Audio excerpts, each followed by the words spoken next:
वो 5000 मेगावाट का भी पैसा उत्तर प्रदेश में जा रहा है। तो काय का ऊर्जा प्रदेश फिर?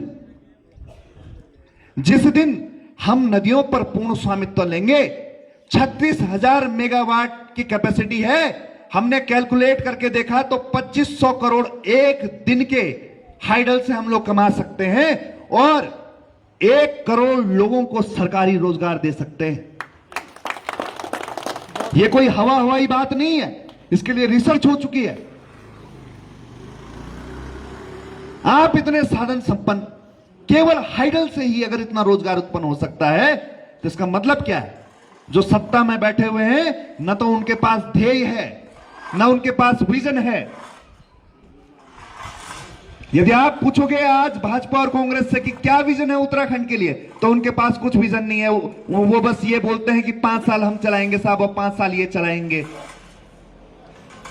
और इसी तरह से हमारा बंटाधार होता रहा है। यह आखिरी समय है।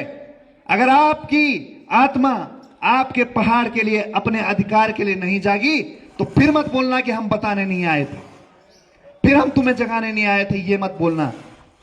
और जब आने वाली पीढ़ी जब तुमसे सवाल करेगी कि जब उत्तराखंड क्रांति दल ने तुम्हें राज्य बना के दिया था तो तुमने राज्य बचाने का मौका क्यों नहीं दिया, तो फिर उनको जवाब देना कि हम बिक गए थे कुछ पैसों में, हम बिक गए थे शराब की बोतलों में, और हम बट गए थे धर्म, जाति और रंग में। यह जवाब देना आने वाली पीढ़ी को।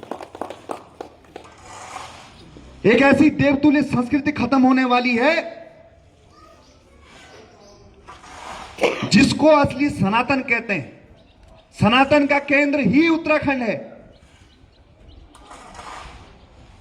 हम असली सनातनी हैं, पर हमें कोई गोरखपुर कानपुर का संगठन आके बताता है कि हिंदू होने पे गर्व करो। अरे भाई, जब तुम विधर्मियों की गुलामी कर रहे थे, हम तब भी यहां पे सनातन की रक्षा कर रहे।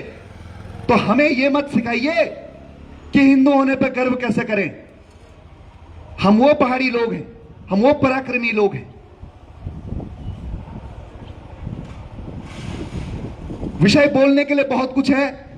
यह हमारा एक बहुत ही कम समय अंतराल पर हमने सूचना दी थी, उस पर हमारे युवा साथी इकट्ठा हुए हैं। मैं आपका साधुवाद करता हूं, वरिष्ठ राज्य आंदोलनकारियों को प्रणाम करता हूं, और मौजूदा विधायक, मौजूदा मुख्यमंत्री के हम गृह जनपद में हैं, ये उनको भी कहता हूं कि मैं राजनीति करना छोड़ दूंगा। मैं क्या, मेरी 10 पीढ़ी चुनाव नहीं लड़ेगी। तुम राजधानी गैरसैंण दो, मूल निवास प्रमाण पत्र लागू करो, भू कानून लागू करो, गढ़वाली, कुमाऊनी, जोनसारी, भोटिया, बोक्शा, राजी, थारू भाषाओं को बचाओ, राज्य भाषा का दर्जा दो, मेरी राजनीति खत्म करो। हम जीते हैं इस उत्तराखंड के लिए, हम मरते हैं इस उत्तराखंड के लिए।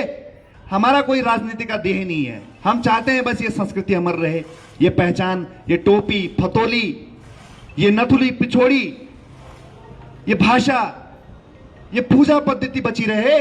हमारा केवल इतना ध्येय है, हमारा कोई स्वार्थ का ध्येय नहीं, हम केवल समर्पण वाले लोग हैं। क्योंकि हमारे राज्य आंदोलनकारी, उनकी एक इच्छा थी कि एक जनगीत जो है आप लोगों को सुनाया जाए। तो गिरीश तिवारी गिरदा जी, जिनके हुड़के के ताल पर